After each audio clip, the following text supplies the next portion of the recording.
반갑습니다. 노무이야기입니다. 자, 오늘은 두 가지를 좀 말씀을 드려볼까 합니다. 요거는 2018년 2월에 근로기준법이 개정된 내용인데요. 그 중에 조금 우리가 관심을 가지고 봐야 될 사항이기 때문에 제가 두 가지를 말씀드릴 건데, 첫 번째는 단축 근무에 대한 말씀을 드릴 거고요. 두 번째는 공휴일을 민간 기업에 확대한다는 그 내용을 두 가지를 좀 말씀을 드려보겠습니다. 자, 우선 이거는 근로기준법 개정이 2018년 2월에 됐고요. 지금 2018년 2월에 개정된 이후에 시행이 됐지만 이게 이제 유예 기간이 좀 있다고 보셔야 되겠죠. 예, 단계별로 연도에 따라서 차차 이렇게 진행이 되는 거기 때문에 지금 현재도 적용이 안 된 사업장이 있고 이미 적용을 하는 사업장이 있기 때문에 좀 말씀을 드려보겠습니다. 자, 우선 단축 근무라 그러면 우리가 좀 개념을 좀 어렵게 생각하실 수가 있습니다. 단축 근무? 우리 길게 일하던 거를 좀 짧게 일해야 되는가? 자, 이걸 이렇게 생각해 보실게요. 자, 기존에는 일주일이라고 하면 월요일부터 금요일을 우리가 일주일이라고 불렀다고 생각해 볼게요. 자, 월요일부터 금요일이 일주일입니다. 자, 그러면 우리 기준 시간 하루에 8시간을 주로 기준으로 삼고 있고요. 그리고 일주일이면 40시간. 자, 그래서 거기에 연장 근무를 할 수 있는 거는 법으로 12시간까지로 정했습니다. 일주일에 연장 근무를 할 수 있는 거는 12시간. 그래서 40시간에 연장 근무 12시간 합치면 52시간이 되는 거고요. 그리고 이틀이 남게 되겠죠. 그 이틀 남는 거를 휴일 근무로 한다면 최대 68시간까지 일할 수가 있다는 거죠. 자, 여기서 일주일을 월요일부터 금요일까지로 우리가 지정했던 것을 월요일부터 일요일까지가 일주일이다, 7일이 일주일이다라고 변경을 해버리면 어떻게 될까요? 자, 하루에 8시간, 일주일에 40시간 근무를 채웠습니다. 그리고 연장 근무도 12시간을 채웠습니다. 자, 그럼 52시간이 찼죠? 더 이상 이틀이 남지가 않는 겁니다. 자, 그래서 기존에는 이틀이 남아서 그거를 휴일 근무로 해서 8시간, 8시간, 16시간을 합쳐서 68시간을 했다면 이제는 52시간이 최대 한도가 된다는 것이죠. 자, 그리고 여기서 연장 근무를 할 수 있는 업종이 예전에는 26가지로 좀 많았습니다. 이 중에 뭐 음식점이 대표적으로 들어가 있었는데요. 이런 부분들이 거의 빠지고 5개로 확 줄어들어 버렸습니다. 이러다 보니까 점차적으로 연장 근무를 더 이상 할 수가 없다. 그리고 근로시간이 자연스럽게 단축이 될 수밖에 없다는 거죠. 자, 그럼 이 근로시간을 단축하는 것을 모든 사업장에 동일하게 적용을 시킨 게 아닙니다. 여기서 연도별로 약간씩 이제 상시 근로자 숫자에 따라서 차등을 해서 지금 시행이 되고 있는데요. 먼저 300인 이상의 사업장은 이미 2018년부터 시행이 되기 시작을 했고요.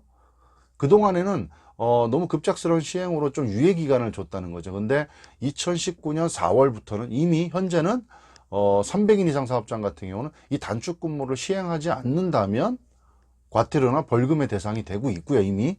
자, 그 다음에 두 번째는 50명에서 299인까지의 상시 근로자가 있는 기업 같은 경우에는 2020년 1월 1일, 내년 1월 1일부터가 시행이 되고요. 그 다음에 5인에서 49인까지의 사업장 같은 경우에는 2021년 7월 1일부터가 이 단축 근무가 시행이 됩니다. 자, 그리고 이 단축 근무가 이제 상시 근로자 숫자에 따라서 차츰 이제 단계적으로 시행이 될 것이고요. 또 이 단축 근무로 인해서 부담을 가진 기업을 위해서 또 고용노동부의 정부 지원금이 또 있습니다. 여기서 일자리 함께하기란 지원금을 한번 찾아보시면 2018년부터 일자리 함께하기 지원금이 단축 근무에 대해서 일부 개정이 돼서 좀 혜택을 많이 주고 있으니까 그것도 참고해서 한번 보시면 좋을 것 같습니다. 자, 첫 번째 단축 근무에 대해서 말씀드렸고요. 작년 2018년 2월에 바뀐 것 중에 또 하나가 공무원들 공휴일. 자, 공휴일은 공공기관에 종사하는 근로자가 쉬는 날입니다. 공휴일. 1년간 공휴일을요, 1월 1일부터 해서 구정 연휴, 3월 1일, 4월 초파일, 5월 5일 이렇게 쭉 계산을 해보면 대략적으로 15개 정도가 되고요. 그 다음에 거기에 대체 공휴일, 임시 공휴일 이렇게 추가적으로 있으면 한 17개, 18개 정도의 공휴일이 되는데, 이 공휴일은 원칙적으로 공공기관에 일하는 종사자, 즉 공무원들이 쉬는 날을 뜻하고요. 근로자들은 이날 사실 근로일이나 똑같은 근로일인 겁니다. 예, 쉬는 날이 아니에요. 근로일입니다. 자, 그래서 일부 사업장들은 연차휴가 대체합의라는 걸 통해서 주어지는 근로자에게 주어지는 연차휴가를 공휴일 날 쓸 수 있게 대체합의를 하는 사업장이 있기는 하지만 어쨌든 원칙적으로는 그 공휴일은 근로자들이 일하는 근로일이다 이렇게 생각하시면 되는데, 이 공휴일이 점차 기업의 상시 근로자의 숫자에 따라서 민간 기업도 동일하게 쉬는 법정 휴일이 이제 된다는 겁니다. 자, 요렇게 되면 이제 또 이제 기업들이 이 휴일에 대한 부담이 다소 또 늘어날 것으로 보이는데요. 자, 이거는 어떻게 되는지 단계적으로 먼저 300인 이상 사업장, 300인 이상 사업장은 2020년 1월 1일, 내년 2020년 1월 1일부터는 공휴일이 공무원들만 쉬는 날이 아니고 근로자들도 동일하게 쉬는 법정 휴일이 되는 것입니다. 그럼 이 법정 휴일이 돼버리면 기존의 연차휴가 대체합의를 했다는 게 아무 의미가 없는 거죠. 그러니까 오로지 법정 휴일로 쉬게 해줘야 되고, 만약에 그날 일을 시키면 휴일 수당이 추가적으로 지급이 되게 되겠죠. 자, 그다음 두 번째는요, 30인에서 299인까지. 아까 그 단축근무 그 상시 근로자와 약간 다릅니다. 아까 단축근무는 50인 이상이었는데 여기는 30인부터 299인까지는 2021년 1월 1일부터는 2021년 1월 1일부터는 공휴일도 공무원뿐이 아니고 모든 근로자들이 휴일로 쉬게끔 되는 겁니다. 마찬가지로 연차휴가 대체합의가 의미가 없어지는 게 되겠죠. 자, 그다음 세 번째는요, 5인에서 29인까지 사업장이고요. 5인에서 29인까지 요 사업장들 대상은 2022년 1월 1일부터 2022년 1월 1일부터는 공휴일도 모든 근로자들이 쉴 수 있는 법정 휴일로 바뀐다는 겁니다. 자, 그래서 두 가지를 제가 말씀을 드렸어요. 먼저 근로시간 단축 단계별로 시행을 하고 있고, 이미 시행이 된 기업들도 있다.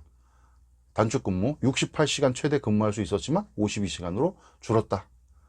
그리고 앞으로는 점차적으로 이제 작은 소기업들 같은 경우도 이 단축근무를 시행해야 된다. 그래서 이 단축근무 시행에 따라서 또 정부 지원금이 일부 있으니까 좀 참고를 하시면 좋을 것 같다는 말씀을 드렸고요. 그 다음 두 번째, 공휴일도 일반 직장에 일하는 근로자들도 공무원과 동일하게 쉬는 휴일로 법정 휴일로 적용이 된다. 자, 그래서 법정 휴일로 적용이 되면 연차휴가 대체합의가 의미가 없어지고요. 지금까지 연차휴가 대체합의 했던 사업장들은 이제 다 의미가 없어지기 때문에 그렇게 생각을 하셔야 될 것 같습니다. 그래서 오늘은 두 가지 2018년 2월에 개정이 된 근로기준법 중에 단축근무와 공휴일의 민간기업 확대에 대해서 말씀을 드렸습니다. 최 대표의 노무 이야기 구독 많이 해주시고요. 공유도 많이 부탁드리겠습니다. 감사합니다.